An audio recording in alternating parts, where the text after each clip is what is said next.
they could have reopened a little bit later, but he was, wanted to put out that pressure onto Calamis, but unfortunately it was the pressure being put out onto him. It certainly was. We knew that Ensidia had such a strong track record on Cyclone and Tournament Realm. They have a really good win ratio against All Authority on live servers. I think might be 70% or something, but aAa have surprised many people here at this tournament, or maybe not, considering how impressed you were with their performances in Season 3, but either way, they've certainly performed, they've certainly sailed through their groups, and we are back in the arena. It's going to be Ruins of Loridon. Yeah, but of course it's not over yet. Against All Authority can still come back in this. We've seen them play maybe a little bit better than this. Maybe they can step up the gear now. They've got one chance to do it. Last chance for Against All Authority. If Ensidia to take this round, they are going to be the champions of the first Intel Extreme Masters Global Challenge here in Cologne, Germany. And so far, we're following Phoenix from Against All Authority. He's having a little bit of a mage joust there. We also have one of the priests. It is Forkin. This is a very bad start for Ensidia. Calamis getting sapped straight away. You can see the renews coming in, but they don't decide to open on him just yet. Phoenix was there with the Nova. Calamis has popped Sprint. He's going to try and play defensive with his cooldowns right now, but Hiss hasn't opened up yet. Finally, he does. The pain suppression comes in. This is going to be a load of damage coming out onto Calamis. Yeah, Calamis taking a lot of damage right now. He's now going to be targeting Hiss, looking to try and maybe get a gouge off. That if he did use it, it didn't actually hit. And so far, Hiss has gone down reasonably low. He's caught into a cheap shot. There comes a dismantle. Pain suppression used onto Hiss as well. Calamis still jousting it out and looking quite healthy. Forkin is caught into a sheep.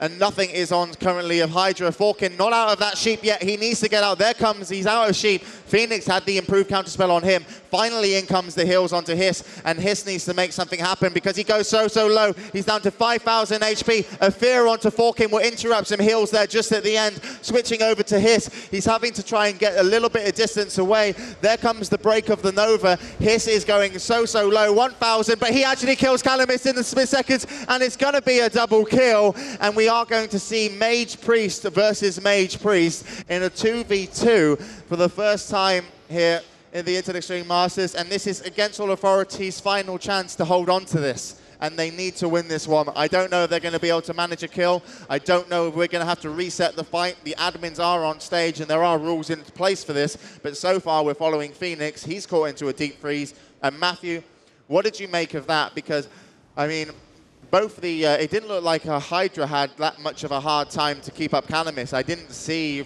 I was watching Forkin's debuffs, and he got put into the poly. This improved counterspell went on to Phoenix from Flynn to kind of stop that damage, but it wasn't enough onto Hiss, and still we're left in a 2v2 situation. Yep, it's neck and neck right now. It's been neck and neck throughout this matchup. Both teams seemingly just mirroring each other in their decisions. Right now, Hydra has a slight edge when it comes to mana. Thornkin getting a few ticks of drinking, but Hydra's there to keep him in combat. And when we look over to the mages, Flynn, he's in a bad spot right now. He's sitting at very low mana, and really Against All Authority are in a much stronger position than Ensidia right now. Yeah, and actually Flynn is going to be looking to drink. In comes the opposing mage, and he won't be allowed to get those drinks off. So Phoenix has the ability to do the damage onto Hydra, and I think that will probably be the target. At the same time, we do have the ability for mages to slightly get kills slightly easier with that minus 20% healing debuff that they put on, and we can see the damage was going onto Hydra, but we did actually have Flynn use his mana gem, and he will be slightly more healthy here. And actually Forkin looking to break that sheep. I don't know if he did break it. Yeah, the sheep actually did go off. Now Flynn gets put into the sheep, so Forkin, nice job there, but he's low. Hydra's kind of dropping, but he's got 4 seconds left on pain suppression. The question is, will he have enough mana to get through this? He's using first aid around the back of the grave.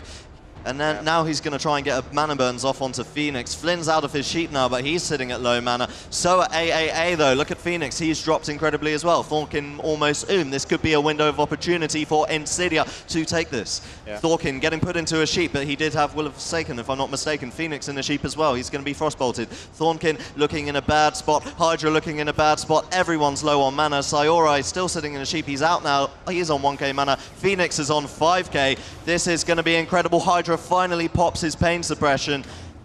Yeah, and actually, Hydra's pain suppression is up, and he's actually got just over a minute, I think, on his Shadow Fiend to actually get mana back. We switch over to Forkin. He's got 2 minutes until his Shadow Fiend comes back, so Hydra will be the first priest to get mana, and that's going to be a big difference. So if they can last that long, but if they can last that long, because Hydra gets put into a deep freeze, in comes a Hymn of Hope, and that's going to help him absolutely hugely. Forkin has actually, though, managed to drink at the same time, so both of the priests have mana, and we'll have to hit some of these burns. In comes Forkin. And actually, Hydra is once again from that Hymn of Hope. So what he's done hasn't been able to affect the game, but Forkin has 3,000 mana and will be able to use it. He was put into a sheep.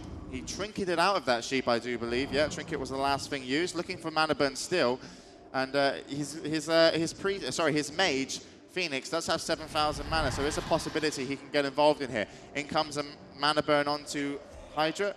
That's going to put him down to no mana whatsoever. In comes a Frost Nova, and this is going to be dangerous for Hydra. In comes a Deep Freeze. Forkin putting up the dots onto him. In comes a Shadow Word Pain. Hydra trying to escape. 2,000, 3,000 HP. Finally gets a heal up onto himself and a shield. And as we switch over to him, you can see 200 mana remaining. Phoenix gets put into a sheep, and that is going to help Hydra hugely. Once Phoenix out, he gets put into a fear. That fear is going to be dispelled from Forkin. Forkin, though, is in a fear himself, so maybe it was a trinket used. Or actually, it might have been Sayora I was talking about, but still, Hydra not going to be in that great of a place soon. But Forkin now is maybe the priest that is under pressure.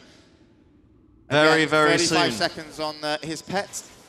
Very, very soon, Flynn, known as Sayora, is going to be able to do a lot of damage. He's got just a few moments left on his Water Elemental. His Mana Gem has just become ready, so he's going to be able to bring a lot of pain onto Forkin any moment now. You can see he's gearing up. 20 seconds left on Water Elemental. He's getting those polys in. Forkin's already been forced to use pain suppression, so there could be a chance that Ensidia are able to take down Forkin when these cooldowns are up. This is what Forkin needs. He's going to be able to use his Shadow Fiend in 1 second now, which will give him mana back every time it hits. So it is ready.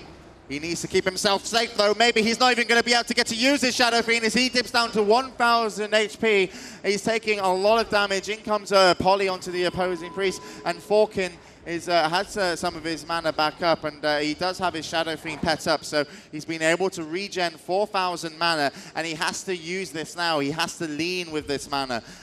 In comes a Holy Fire onto Hydra. Pain suppression up onto Hydra. Sits at what, 10,000 HP? Mind Blast coming in. Forkin is using everything he can offensively, though his mage, Phoenix, is almost out of mana. Looking over at him, he's has Evocate in 1 minute time to help him get mana. I don't think he's managed to reconjure any gems or mana gems, so he's going to have to fight with what he's got. Hydra is actually starting to drink. No ticks off for Hydra there. We'll still sit on the 100 mana. You know, there's one thing that, if there's anything that's certain, it's the fact that aAa haven't been able to drink as much as Ensidia. Ensidia are winning the drinking battles. Sayora drank up to 4k earlier, but now a fear comes in, which is Will of the Forsaken. Sayora has popped his mirror image, so that indicates that he wants to go for a nuke onto Forkin, but Hydra is the one who's taking the most damage right now. Forkin just used his Hymn of Hope, and now he has some mana back, and Davy Jones, the Hydra, is going to take a lot of damage, down to 3,000 HP. He just came out of an improved counterspell, running for his life here, and any time you see a green flag near him, you know it's danger. There's Phoenix. He has no mana whatsoever, and well, Hydra actually just got off a penance to put him up to 14k. Both players trying so hard to get that edge over their opponents, but this might have to go to an admin decision, if I'm not mistaken.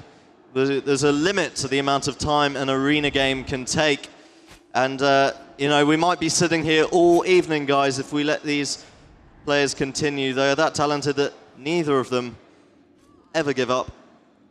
Yeah, both teams. do, and, but Just being told right now that the match going on here is kind of prolonged our grand finals, and we will be taking a break from World of Warcraft. We do apologize, but we will move into the main raffle. We will be trying to hold the World of Warcraft match, as then we can come back to the grand finals. We're not sure on the verdict of this matchup, if it does finish, whether it's going to be a replay or whether they're going to award the team that does the most damage. But next up on stage, in the next 2 minutes, we will have to move into the main raffle. Hopefully, though, we'll be back here with the World of Warcraft, because currently Ensidia are 3-1 in favor. If they manage to kill Falcon and Phoenix, they are going to be champions, but we might not be able to follow this match right to the end, and that would be a shame, certainly for all the WoW fans and for me, myself, and everyone here at Gamescom viewing the Intel Extreme Masters. We'll have to see what will happen, and I'll make sure that we get updates for you here on the stage when decisions have been made. But so far, both of these teams playing so well, even offensively, and being matched. Every offensive move is kind of countered with a chess-like defensive move that no one is being able to get the kill. And well, it's just bouncing back and forth, and I can see our head admin Sean up on the stage watching closely, and no doubt he's keeping a timer. In fact, we've just heard that the game will be aborted, so that means that a decision will have to be made, and presumably we're going to have a replay of this very match. Yeah, well, we'll have to see if that replay can be broadcast. So that is so far going to be it for the World of Warcraft. We're going to try and rejoin these players after the raffle. We'll have to see if that is the case. But just to remind you, Ensidia were winning 3-1. That match will most likely be a replay. So then, let's move on with the show here at Gamescom, because we're going to be coming back to you with the main raffle, and hopefully afterwards, if we're lucky enough, with the World of Warcraft.